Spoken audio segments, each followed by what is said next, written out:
Hello, everyone, and welcome to today's Finance Leaders Keynote.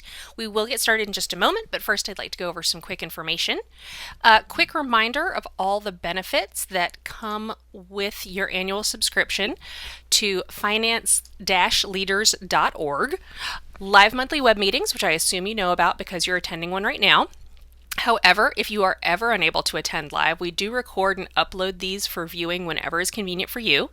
You can get to know your other members, log in to see profiles, and we're glad to make any introductions. If you're wrestling with key issues or decisions, we strongly encourage you to reach out to the other members. It's very easy to post questions, and our community of fellow professionals is always happy to help. After each meeting, we generate summaries with key takeaways and learning nuggets so you can easily reference them and put them into action. There are many other benefits, but I just wanted to highlight a few. If at any time you have a question, click anywhere on the slide and post it under comments. I'll open the forum for live questions at the end of the discussion, but if something comes up during, again, just click on the slide and enter your question. Now let's meet Cameron Farouk. Cameron has spent over 30 years in the field of finance and is currently working at the Nestlé Waters North American factory controller of a startup manufacturing facility and will be presenting our keynote on co-piloting with business leaders on strategy and results. Cameron, the floor is yours. Great. Thanks very much, Shelly. Hey, everybody. I'm really happy to talk to you today. This is a passion that I have around co-piloting, so hopefully you'll find it informative. As Shelly said, I've been in the field for about 30 years. I spent 20 years with Owens Corning on the insulation side of the business and then on the roofing and asphalt. And then the last 10 years with Nestlé Waters, where we started up a bottling factory, and we've gone from one line to multi-lines over the past 10, 11 years. So seen a lot of different things, a lot of changes, big excitement, and the ups and downs that goes with manufacturing. So hopefully some of the things I've learned will help you. So let's get into this. So Shelly, if you go to the next slide. What is co-piloting? Well, it is assisting business leaders, but it's more than that. It's like being at the helm of the ship side by side with your business leader. In my case, it would be the plant manager. It's a way to really achieve those financial targets. A lot of times, we're struggling with how do we hit those targets. Sometimes they feel very unrealistic, and this is a way to really step back, build some strategy, and execute on them. And who better to lead than us? I mean, we have so much experience and we have access to so much data that we're a primary person to help lead this ship. The business leader has the reins, but it does require us to assist. They're the ones that are basically setting the strategy, whether it be an operational master plan, 3 to 5 year plan, whatever you want to call it. They want to take, in my case, a factory in a certain direction, and I'm there to help that happen. And everything rolls down to the bottom line. I mean, don't you love when somebody doesn't tell you something like you're never going to see it? Everything that goes on in a factory all rolls down the bottom line, whether it be a maintenance expense or it's not hitting efficiencies. So, I'm a big proponent of please tell me what's going on and not let me find it. Utilizing the budget as a tool. We've got a lot of money that's at our fingertips. We've got it built in a budget a certain way, but that doesn't necessarily mean that's the way it's all going to play out. Budget is very different than actual, and forecast is a way to use that budget for how we really need it to work in the factory. You need to be in lockstep with the business leader. I mean, you don't have that relationship with that plant manager so that she keeps you informed, or he or she says, hey, this is what I'm thinking about. Can we do it? Or help me figure out this problem. You've got to gain their confidence and be side by side. And then get yourself adaptable to change. A lot of times with the way we're built for the financials, we don't like change so much. And I always say that I'm not very flexible. I cannot spin on a dime. If you come to me and want, a quick answer on a complex issue, I need time to process it. But I'm highly adaptable to change. So you've just got to realize that change is in the air and it's not going away and it's here to stay, and we've got to get with it. Next slide, Shelly. So let me give you an example of co-piloting. And this is something that happened in my factory last year. So we were struggling with our efficiencies. They just were not near where we needed them to be.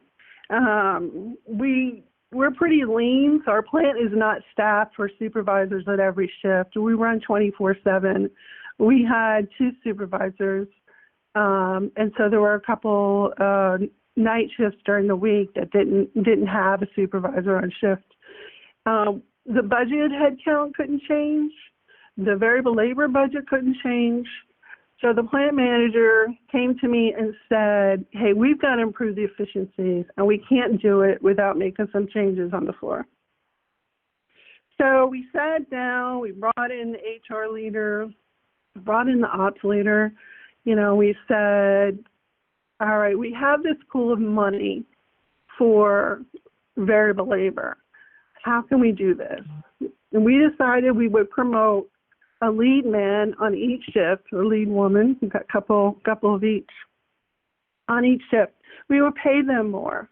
And then to fund that, we would utilize managers and our maintenance techs, our mechanics, to do break release when we had call-off. So that essentially that would pay for the extra leads.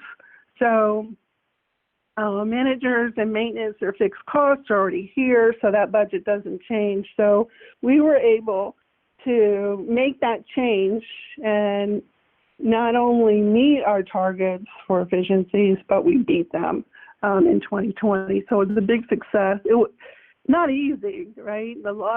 Managers weren't exactly happy that they had to work machine center from time to time, but this was really the stand that the factory manager took in explaining, what we were trying to do. And once we had some successes, we got complete buy-in. But this is a change, and it took a while. It took a while to really get people on board. Next slide, Shelly. So our expertise is critical. I can't tell you enough that we are enormously skilled in finance. We know where all the data is. We know how to analyze it. We know how to do it upside down and forwards and backwards. We can see the results of decisions made in every area, be it quality or maintenance or production. We see that in the financials. So we know how to identify trends. We have complete integrity. People trust us. We see when things aren't going well. We know how to raise, the red flag. Hey, hold up, we got a problem. And we need to get this expertise to work for business leaders. If we see that it's going in the right direction, we need to be compelled to say, hey, we have a problem and we need to figure this out. And it's not just our problem to solve. It's not just the plant manager's problem to solve, but it's all the leaders working together to solve the problem. Next slide, Shelly. Firefighting. I mean, who has not been in firefighting? It is not sexy. It is not fun. You go to work knowing that you're going to have all these problems come into your desk, and then how the heck do you get out of it?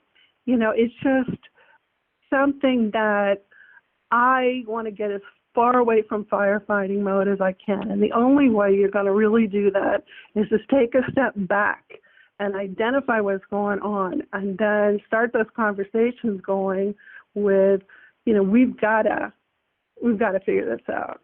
We just can't let this continue. All right, next slide. So it really starts with you. I mean, I can't tell you how many times people call me, oh, I'm just an accountant. I'm just a bean counter.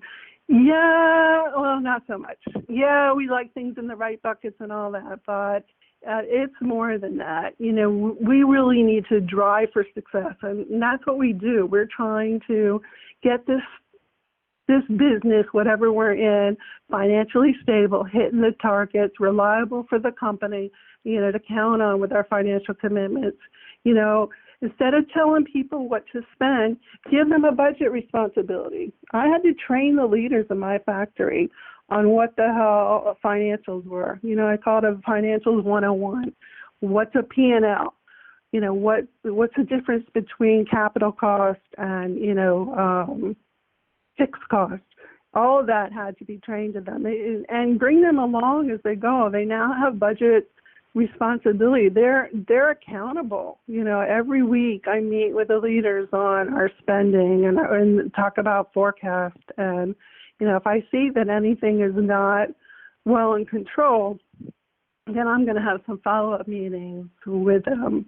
For instance, we had a quality manager that came from another factory, a different type of water plant, doing the home and office with the big 5 gallons versus our half-liter bottles that we do in my factory. And, you know, he sounded good. He made sense. You know, it seemed like he understood, but I had a lot of money for him to spend, and I wasn't getting it spent, and it was coming up to the end of the year. So in December, we had to spend $200,000 on what we call variable ops supplies. Those like mainly our carbons, our filtration system, those kinds of things. And I had to literally stay on him on a weekly basis to just say, do we have the POs in? What POs are in? When's the delivery date? What's coming in that we won't be able to receive so that we can accrue? All those kinds of things. And then, you know, that experience helped him understand it's not just about getting a quote and hoping that it comes in, but we really got to track this down, especially when we're in the last month of the year.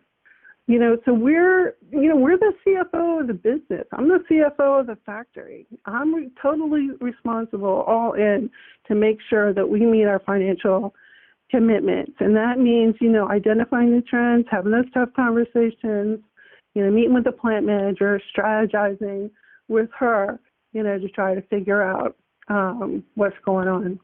Next slide, Shelly. So let's identify what to take. We control the money. I mean, we have, in a lot of cases, millions of dollars that we have budgeted that we need to spend appropriately and to hit the targets other than financial as well. We have to note the trends that are stealing money. Where is it out of control? You need to get people involved. Make them accountable. You know, have it put on their performance goals that they have to hit certain things. If they've got a budget, then they need to hit that budget. Have a burning platform. You know, we are losing money. It's got to stop.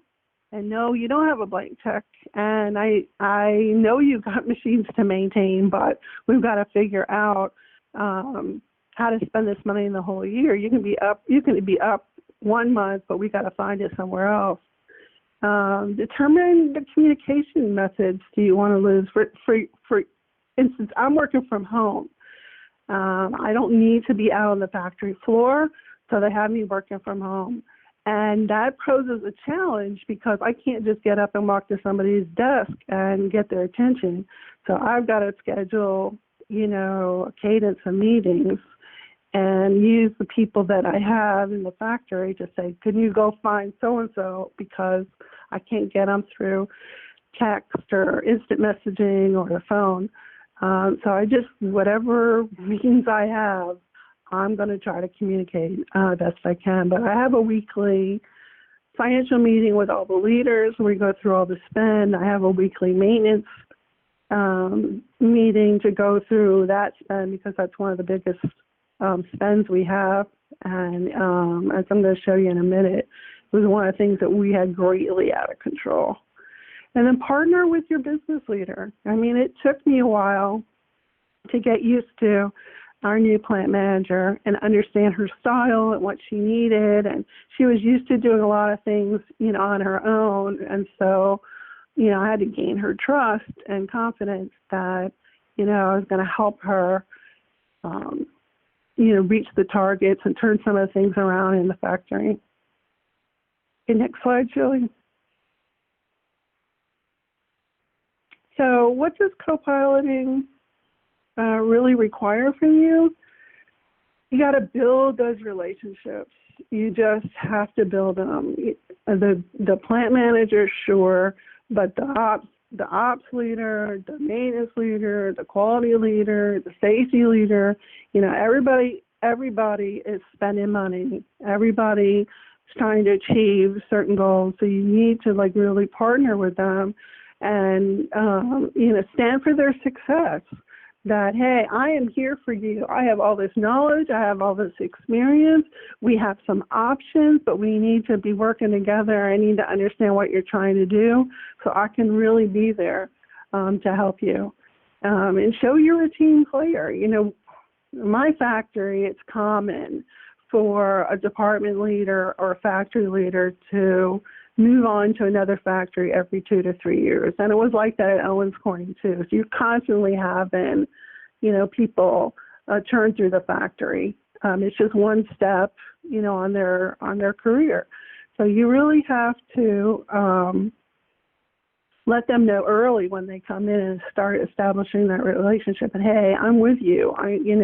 Let's not have silos. Let's blur those lines. Because at the end of the day, we're all trying to be successful in making this, a really great factory. Get out on the shop floor. In Nestlé Waters, we're expected to spend 70% of our time out on the shop floor. And that is to make sure that we're supporting our operators on the floor. We're going through TPM, trying to get all of our plants assessed with standards. And we have to do it together with them. We have to have lead people involved, operators involved, writing up standards, being held accountable to them. So we're expected to spend a great deal of our time out on the factory floor. It was a change. I'm not gonna lie to you. Sometimes it's really hard to find that 70% on the floor, especially when you've got meetings all the time, reports that have to be done, deadlines to hit. But if you commit to it, you can figure it out. You can really figure it out. I spent a lot of my time focusing on waste streams. Where are we losing money in scrap? Why? Doing loss tree analysis to see what machine centers on what lines are losing the most, so that we can go attack it.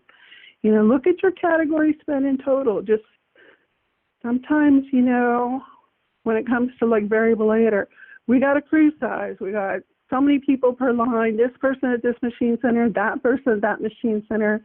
And the head count's important, but if you can have the flexibility, step back and see, especially if you're not hitting your targeted efficiencies, is there something, can we look at the whole pool of money and see what we can do? What's the pluses and minuses? Where can we shave?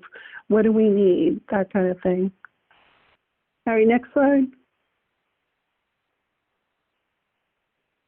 We had a huge problem with maintenance. Oh my goodness. We were over $1 million unfavorable the year before last. And it was ugly. It was painful. Those monthly finance calls were not fun. And we had just weird things happen in the factory. So we created for last year a very detailed budget by machine center, by what rebuilds you have to do, the occurrence of PMs, monthly, quarterly, annually, all the detail, like contracts. We have some our compressor contracts, for instance, are very expensive for our maintenance. Those kinds of things, everything, line item detail, month by month. And then every week we would get in a room with the ops leader, the maintenance leader, the plant manager, and we would scrutinize every single line item for that month. Are we doing these 3 builds? Yeah, we're doing it. Are we doing this? No, the parts didn't come in. Let's move it to the next one. I mean, justice really taking out the scalpel and making sure we hit that number. And so, it was a big success that for the end of 2020, we did come in under our target. And that was a huge turnaround. It took a lot of effort, took a lot of change, but it can happen. You think that, my goodness, we overspent $1 million. We didn't get any more money in 2020, so we just had to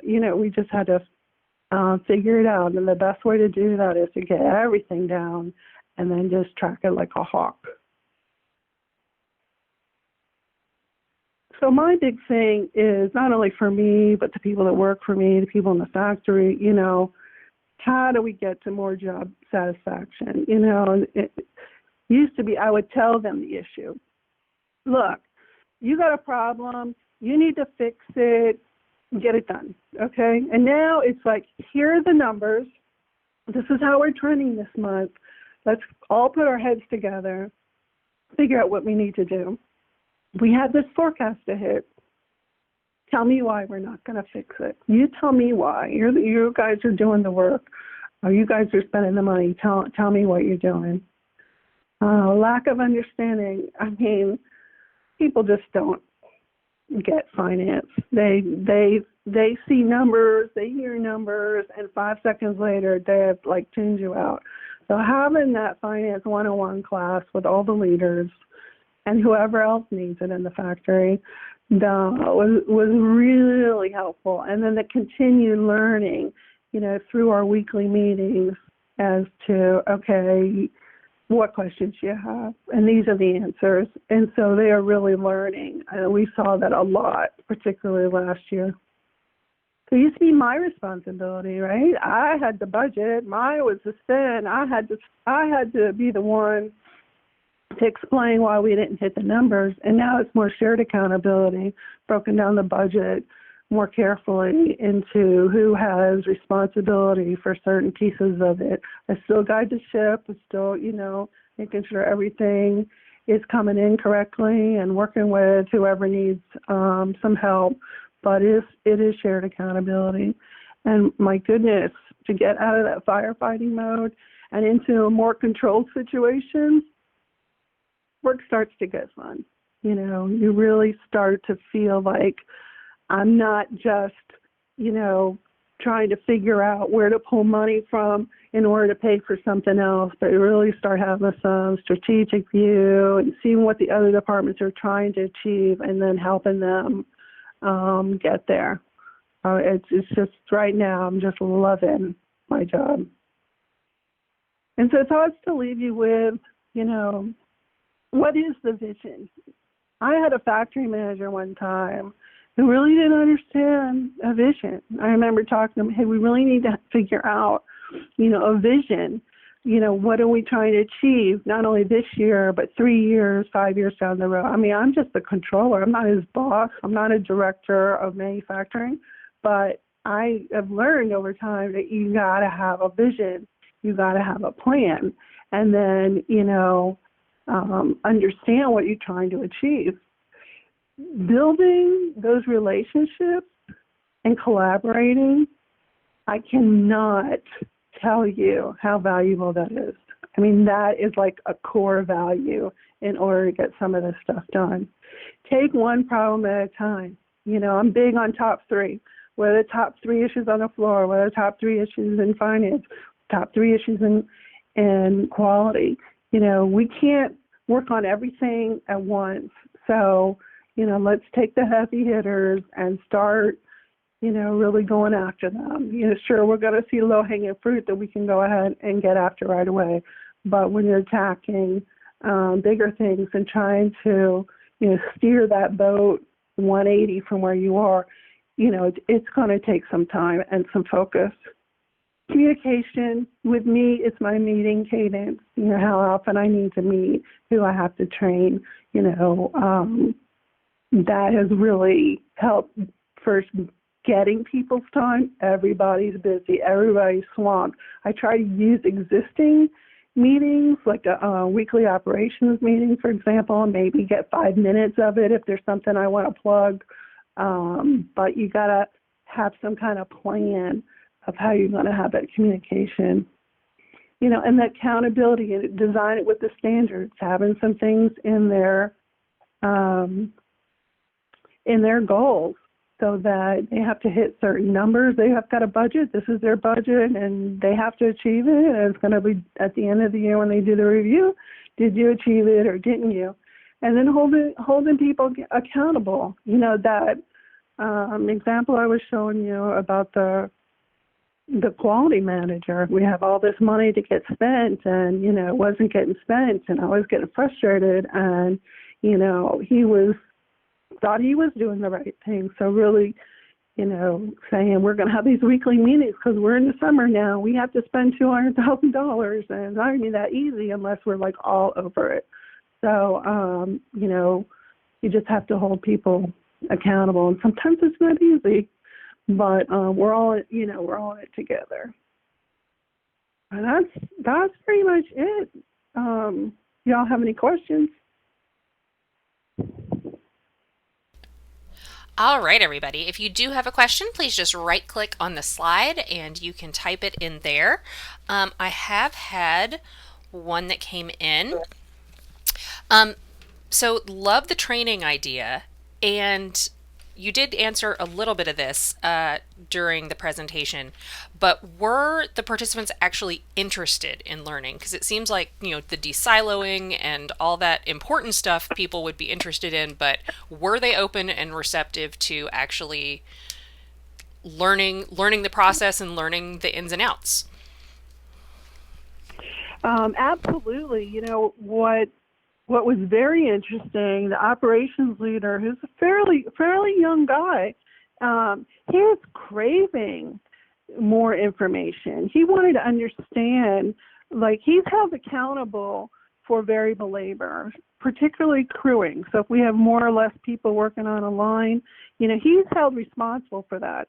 So when we went through the variable labor and how it's broken down by, the variance for crewing and efficiencies and rate and benefits, he was really trying to understand. For example, I was showing in the training how overtime, can show up in crewing as well as in rate. And he had some really great questions about that. So they were all on board. Now, as we had the training initially before we started holding those weekly meetings, but once we started really having those meetings, questions started to roll. They really wanted to understand the impact of some of the things that I saw financially, where was that coming from? So I would say that they were interested, but I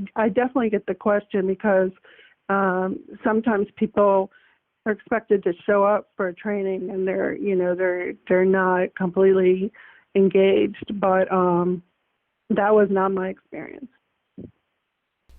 Excellent. All right. Well, anybody who is on the line, your lines are actually open. So if you do have any questions for Cammie, now is the time. All right. Well, it looks like that is it. Cammie, do you have any last words? No, I just really appreciate the opportunity to talk to you. I hope some of this, was helpful. And, I wish you all the luck in your endeavors. Well, thank you so much for taking the time to talk to us. It's a good reminder that, de-siloing is always crucial. Us versus them doesn't help anybody. So thank you again for taking the time to talk to us. Thank you for those who attended. We hope to see you next month for our next panel. Hopefully you enjoyed today as much as I did. The recording will be up online shortly, and keep an eye on your inbox for additional information. So thank you all, and I will sign off. Thank you.